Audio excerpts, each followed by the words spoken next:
The day the Muslim woman approached him and requested a visa to work in an Arab country, Sheikh Ahmed's hope and pride were instantly resurrected and restored. He felt as if his Allah was again offering him love on a silver platter, recompense for all that he had lost and endured. Rayhana was much younger than Christy and 1,000,000 times more beautiful. Above all, she wasn't an infidel like his former wife, the Christian.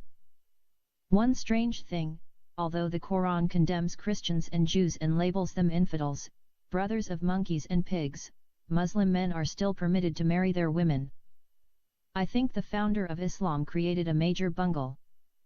Why would he condemn a people as infidels and unclean, liken them to apes and pigs and yet allow his followers to marry their daughters? I just don't get it. I guess Muhammad could not resist the feminine attraction of his 14-year-old Coptic Christian maidservant, Maria. Which probably explains why he created the license to legalize his dalliances with his young maiden. Maria was an Egyptian Coptic Christian girl who wasn't even Muhammad's captive slave. The Quran allows Muslim men to have sex with their female captives and also rape them without marrying them, Surah Al-Nisa 4:3. There is no verse in the Quran that permits sex with maidservants. This minor exclusion didn't seem to be any great difficulty for the alleged prophet of God, or prevent him from sleeping with his maidservant out of his marriage bonds and father a bastard child with her which he named Ibrahim. Following the example of Muhammad, some modern Muslim religious clerics issued fatwas justifying having sex with maidservants from Indonesia, Pakistan, India, etc. Again, Maria the Coptic wasn't a female captive of the Prophet of Islam.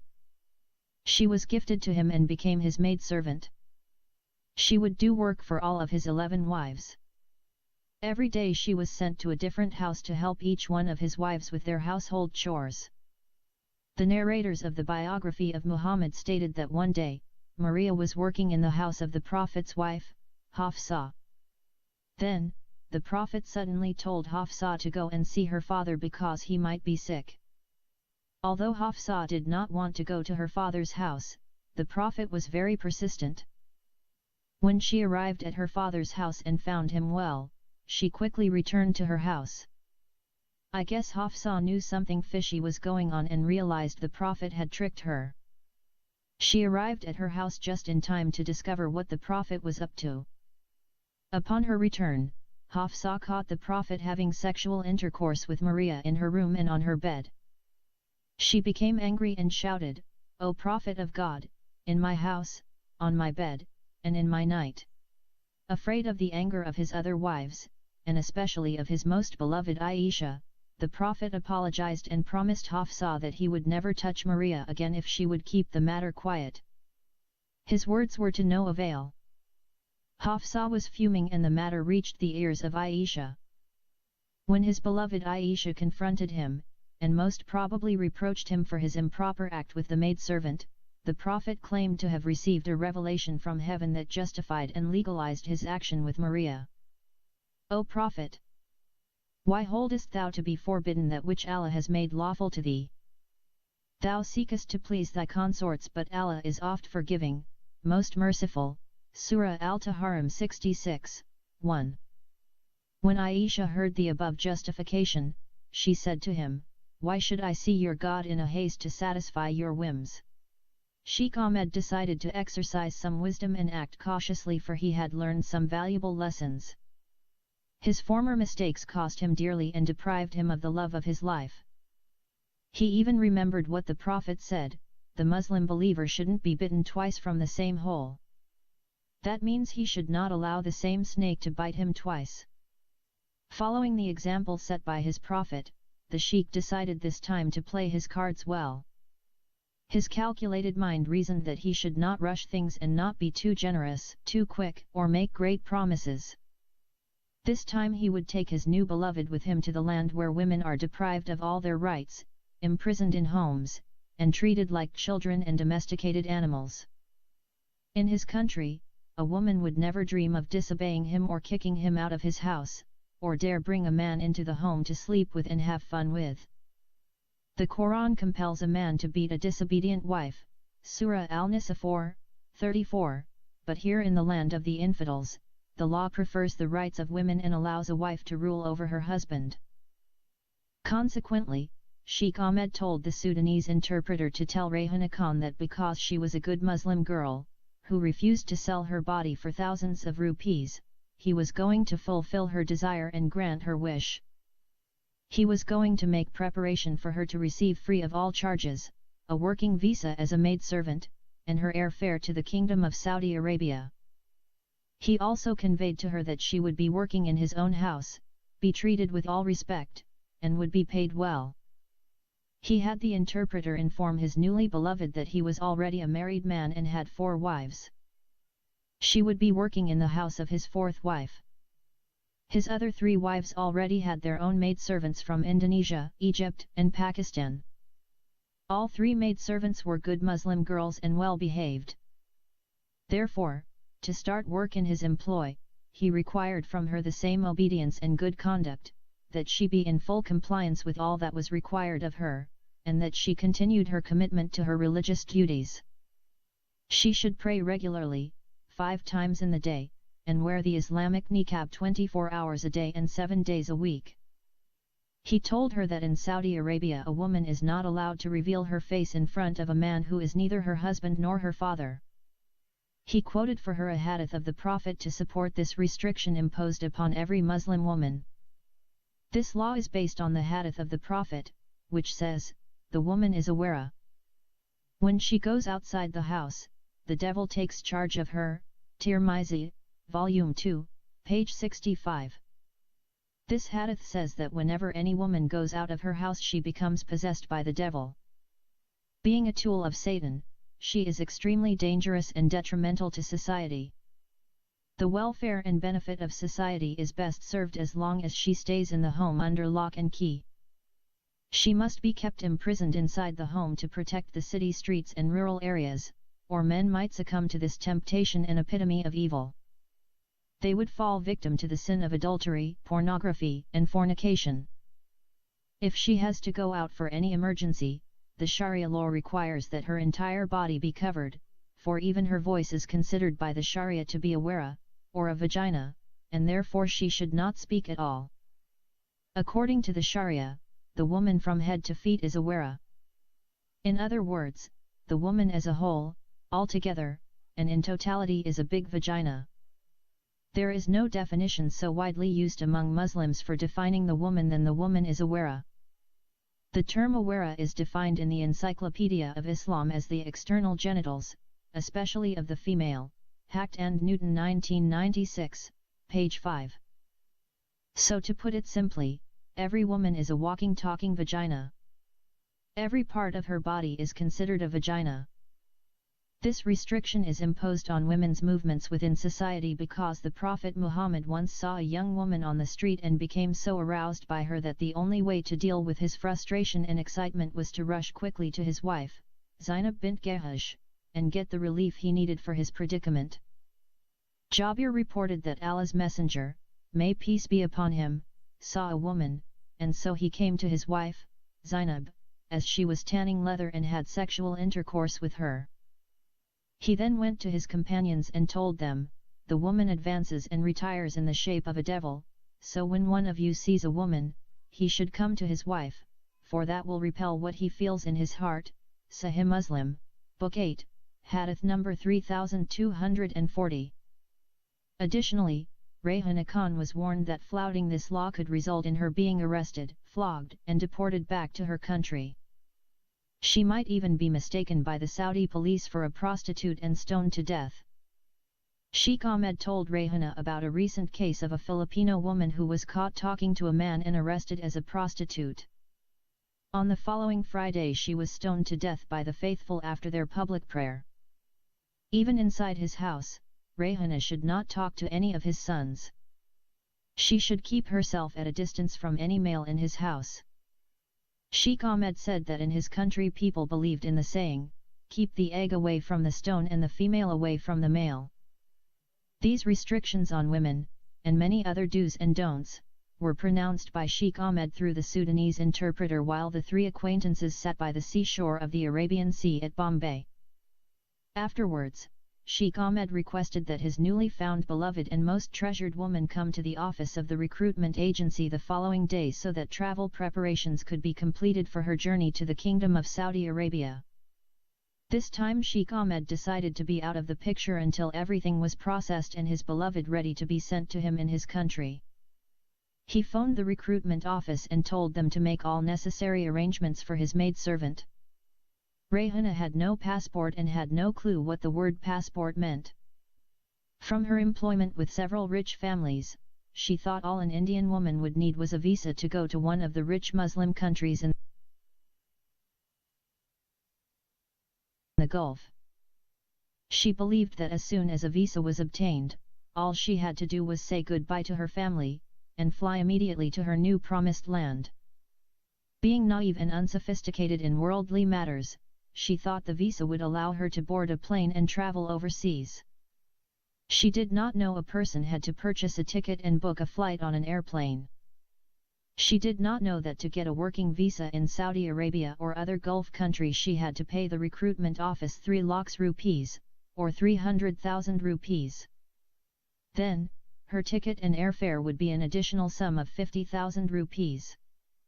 On top of that, the agency charged a fee to expedite the process of obtaining a passport since the normal waiting period for such a document was between 6 to 12 months.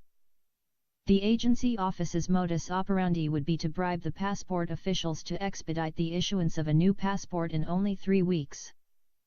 In order to get a passport in that short period of time, the agency had to bribe at least 100 employees at the passport facility. Otherwise, getting a passport in an overpopulated city like Bombay with 19 million citizens might take close to a year. Sometimes, a passport was stolen from the mail and sold on the black market for all manner of illegal purposes. Innocent people were charged in murder cases and thrown behind bars, and some hanged to death for murders that they had not committed. Also, sometimes, the postman would purposely hide the passport and not deliver it over to the legal owner until he got a share in this extortion. Imagine a city of 19 million inhabitants with only one single passport office. For applicants to get a chance to reach the window to submit applications, they would have to arrive as early as 4 a.m., if they wanted to reach the window before sunset, and that was if they were fortunate. While standing endlessly in queue, they had to endure the blazing heat of the sun during the summer or the heavy monsoon rain during the rainy season. Very often, if a passport office employee saw a young pretty girl coming all alone to apply for her passport, she should not expect to get her passport except in exchange for a sexual favor. A sexual favor might not work alone in itself, unless it accompanied a financial payment as well. Sexual harassment is such a common thing, it is not easy for a female to escape becoming a victim. They are easy game for those that prey upon fragile, defenseless females. These sexually frustrated men are like flies everywhere. They love crowded places. In actual fact, there is no public place in Bombay that is not crowded. Many of these lustful predators would not ever dream of getting married due to their utter poverty, homelessness, and wandering. Being without a home is not unusual in Bombay, and many of the poor live in the railway stations. The most famous place for homeless people was the Victoria Terminal, or VT station, as it was commonly known.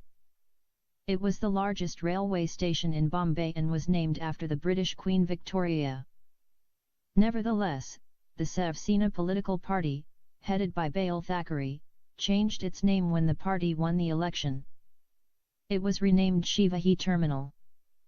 Nonetheless, people still called it the VT station. The Hindu Shiv Sena political party had renamed every street and all places, even Bombay city become Mumbai. The only thing they have not yet achieved is changing the name of India to Hindustan, which means the land of Hindus.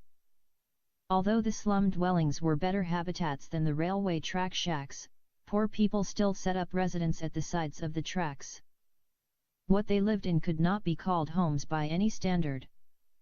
Mostly beggars and sexually frustrated men lived in those shacks, homes made out of discarded boxes and rags that could hold no more than 1 or 2 people. The dwellers of the shacks had no public washrooms and were forced to urinate and defecate at the railway tracks. With no bathroom, they could not take a bath, and had to wait for the rain to rinse them off. Sexually frustrated males hunt females wherever they can find them. A sexually frustrated man loves being in an overcrowded bus or local train. Shielded by the utter mass of people and the anonymity it affords, they lean and caress any female within reach. It is uncommon for a beggar to purchase a bus or train ticket, since money is obviously an issue. He is what is termed a non-ticket passenger, one who jumps inside any crowded bus or local train and is disregarded by the conductor when he is found to be without a ticket. Other passengers, judged by the conductor as being more than capable of buying a ticket, are arrested and charged 10 times the fare of the bus or train. Sometimes, such offenders would be forced to sweep an entire railway station. Worse than that if they are compelled to clean up a public washroom in the local train station. There is nothing more filthy in the entire universe than a public washroom in India. This has taken us too far from Rehana and her desire to go to the Kingdom of Saudi Arabia, so we shall now return to her problem of obtaining a passport in the overpopulated cosmopolitan city of Bombay, and the uncountable hassles involved. As we mentioned, Rehana was naive and knew very little about the difficult procedures involved for traveling overseas. Some Indians sell their homes and property in order to meet the costs involved in traveling to a Gulf country, or for immigrating to Canada or Australia. Rehana needed at least 4 lakhs, or 400,000 Indian rupees, to meet the cost for her work visa to Saudi Arabia. The day she met Sheikh Ahmed in front of the Taj Mahal Hotel, she had on her person her savings of 400 rupees, which she naively thought could buy her a visa to travel to a rich Arab country to work as a maidservant. As the first interpreter, who cheated Sheikh Ahmed and then ran away with his money, had told her, 400 rupees would not even pay for a taxi to Bombay Sahara International Airport. Nevertheless, her persistence that day landed her a wealthy Saudi business tycoon, a man who was so struck by her marvelous beauty and youthful appearance that his mission was to get her to his country of Saudi Arabia, no matter the means. He agreed to cover all her travel expenses from India to the Kingdom of Saudi Arabia, her visa, ticket, and passport. Sheikh Ahmed told the travel agency not to charge Rehana a single rupee. Before he flew back to his country, the old man handed over the working visa for Rehana to the recruitment agency and purchased her airfare. Then, he promised to reimburse the office for any other costs incurred in processing Rehana's travel accommodations. He asked the travel agency to hasten the process and fly her over to him as soon as possible. Everyone in the travel agency office was astonished when they heard the unbelievable news that a wealthy Saudi man was not only going to cover all the costs of a working visa for an Indian maidservant, but was also prepared to purchase her airline ticket. No one in the office had ever heard of such an incredible offer, which made them suspicious that there must be a more guarded reason that they weren't made aware of. The wealthy Saudi man had told no one why he was being so generous to this one Indian woman. Millions of Indian women wanted to go to the rich Arab countries and work, but they could not afford to buy visas or cover the other costs associated all the arrangements. This was a perplexing matter indeed, and a great mystery to everyone in the office who wished they could solve it. In the travel agency office there were 9 employees, 6 of them were young girls, 2 were men, and 1 was a male Sudanese interpreter. The Sudanese interpreter was the same foreign student who had tried to help Sheikh Ahmed during the dispute he'd had with his Christian wife, Christy. Since that time, they had developed a kind of symbiotic relationship, and it was the Sheikh who got him a job as a translator in the agency. Usually Indians would not employ foreign students because it was forbidden by law to employ any foreigner in India, a restriction that was implemented due to the alarmingly high rate of unemployment. Nonetheless, because Sheikh Ahmed brought hundreds of visas to the recruitment office every few months, the owner took the risk and secretly employed the Sudanese student. The owner of the agency was a Muslim man and all his employees were Muslims, too. The 6 female employees were pretty, young girls.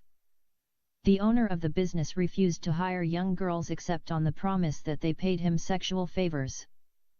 He was a wicked man who remained indifferent to the plight of any young woman that stepped into his office to ask for a job or a visa. He cared not that he stripped them of their dignity when he sexually harassed them, and cared even less when he fired them on the spot for objecting to his sexual advances.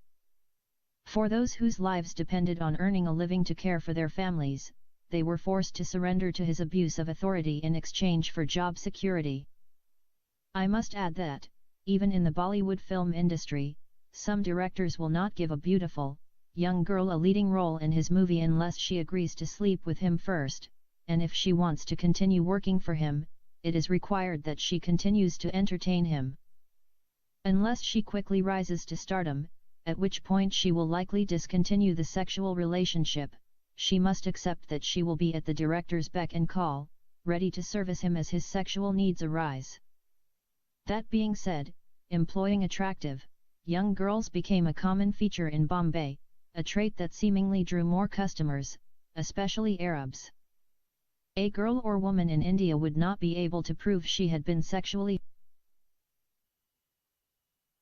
harassed unless she was working in a government job. In the private sector, it would be very difficult to prove harassment. If a young woman or lady called the police to complain about her boss, the boss would bribe the police to keep his mouth shut. The police inspectors themselves would not spare the girl who brought them this kind of complaint. In fact, the police in India are more dangerous to young women than their abusive employers. In the travel agency, 2 young men worked with the 6 pretty, young girls. One of them was named Jamal and the other Javed. The Sudanese interpreter was known as Babakir.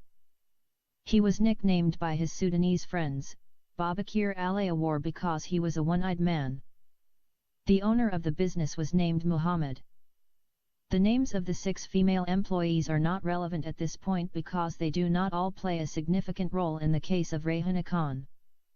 Those who do, their names will be revealed later on. When Rehana showed up at the travel agency the following day, all 3 male workers were overtaken by her breathtaking beauty and each fell madly in love with her. The 6 female employees understood immediately why the wealthy Saudi business tycoon wanted to cover all the expenses for Rehana's hasty trip to his country. The owner, Muhammad, was a very proud and arrogant man who had never stood to greet any Indian visitor to his office. He stood and shook hands with Arab clients, but he never stood to greet an Indian. Normally, he would place both feet atop his desk, and if the Prime Minister of India walked in, he would remain unmoved. He would never stand to greet an Indian, except for today, the day that Rehana Khan walked into his office.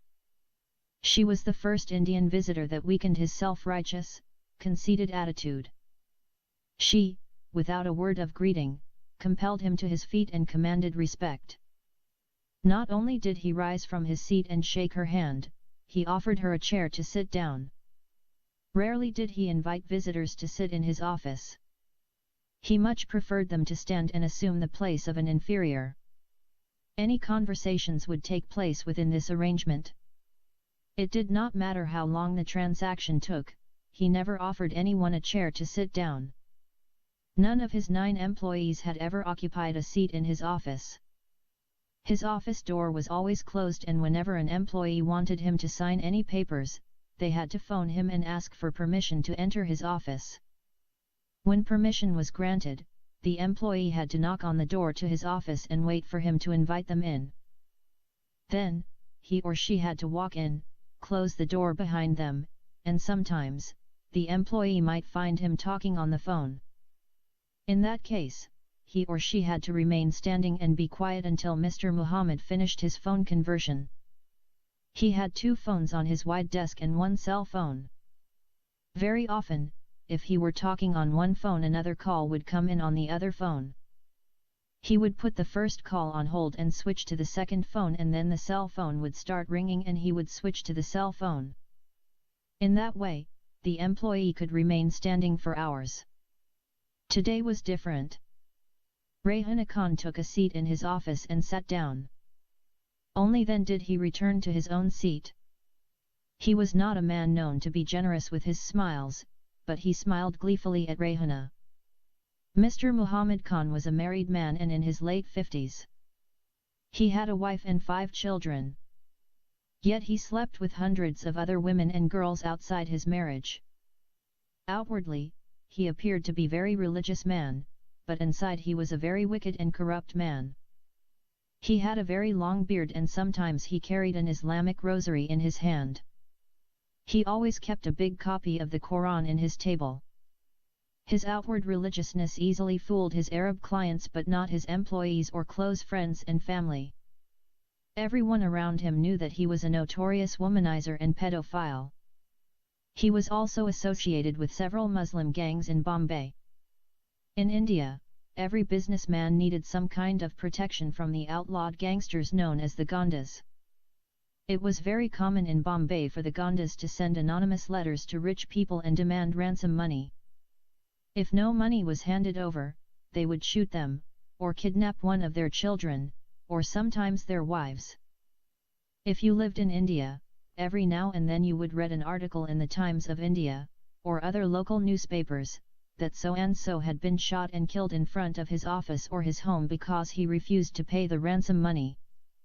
So, in order for rich people and businessmen to protect themselves from the Gondas, they either had to be affiliated with an existing gang and buy protection from them, or became Gondas and establish their own gang. The police are hopeless in this regard. Of all the gangs, Muslims' gangs are the most dangerous in Bombay. The most notorious Gonda who was infamously known as the #1 enemy of India was a Muslim by the name of Dawood Ibrahim.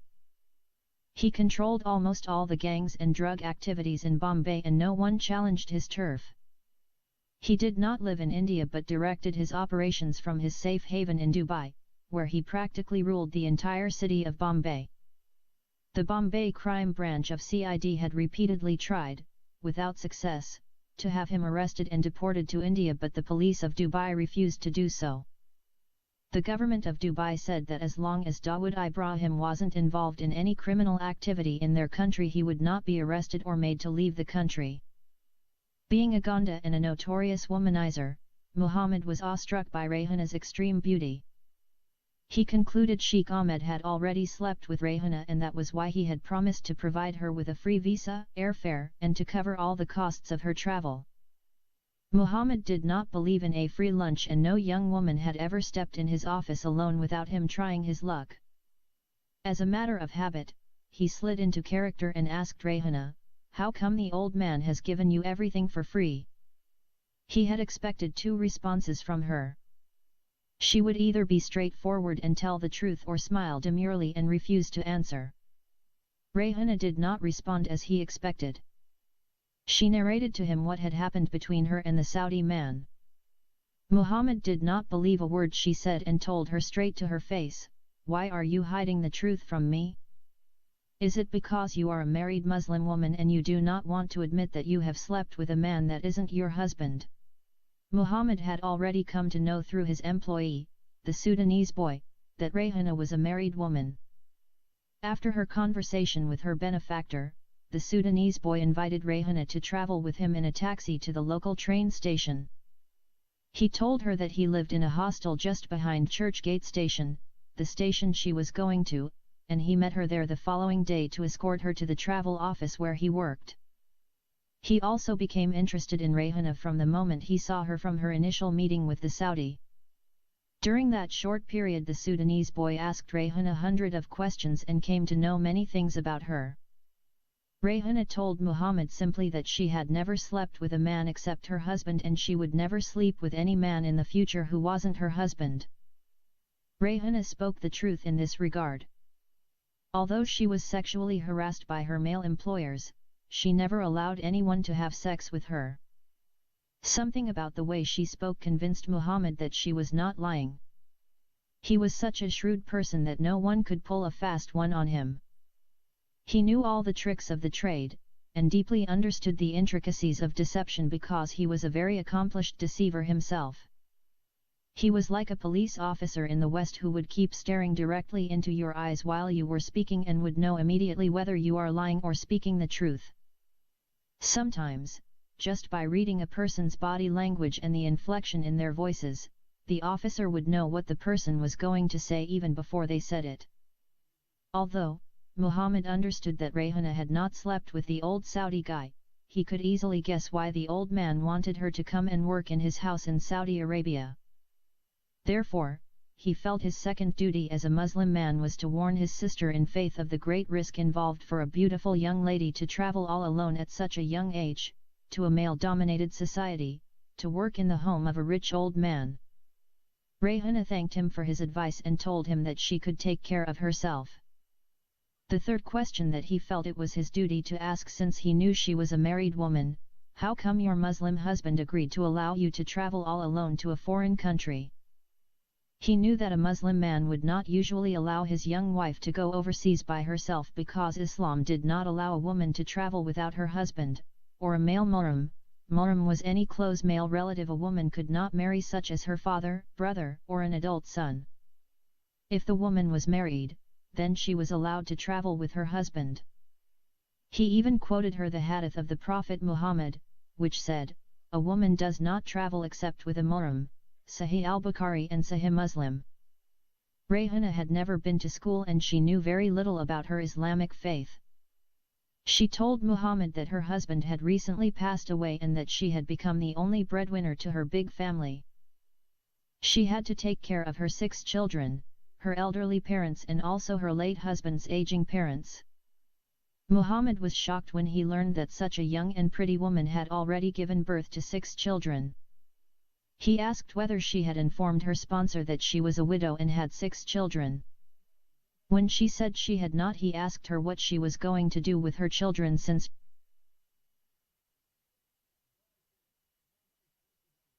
she would receive only a single visa, as promised by her sponsor. Rayhana said that she was planning on taking her 7-year-old daughter with her, since the slums were not safe for her, but that her parents and in-laws would keep her 5 sons. Muhammad understood Rayhana's concerns but told her that her Saudi sponsor had given his agency only a single work visa, which was meant for her alone, and with only the one visa, she wouldn't be allowed to take her 7-year-old daughter with her. Rayhana told him that if her daughter could not go with her, then she would not go to Saudi Arabia either. He tried to convince her to leave her daughter and travel alone because it was a golden opportunity. Rayhana insisted that without her daughter she wasn't going anywhere. At first, Muhammad was inclined to put her in her place and tell her to just forget it and go back from where you came from, but suddenly he remembered that he had no right to make such a decision. Instead, he decided to phone his client, Sheikh Ahmed, to let him decide on the matter. He picked up his phone and dialed the number of Sheikh Ahmed while Rayhana sat in front of him. He told her sponsor of Rayhan's marital status and the situation with her daughter. Sheikh Ahmed immediately agreed that Rayhana should bring her daughter with her. Muhammad was shocked at the old man's response. He sounded as though he was overjoyed to know that Rayhana had a 7-year-old daughter and wanted to bring her as well. Sheikh Ahmed told Muhammad that he would be sending the appropriate visa for her daughter immediately and he should expect to receive it in less than 48 hours. Muhammad told Rayhana the good news and an unreserved smile appeared on her lovely face, making her ever more sexually desirable and attractive in the tormented heart of Muhammad. It made him want her even more than before. The fact that she had lost her husband recently convinced him that if he didn't rush things he might sleep with her before her wealthy sponsor took possession of her. With that wicked thought in mind, he stretched out his hand and took a hold of her hand, and congratulated her. Now that his client had given the green light for Rayhana's daughter to travel to Saudi Arabia with her mother, Muhammad found he could not keep Rayhana in his office any longer. He called his employee Jamal and told him to begin working on Rayhana's travel accommodations.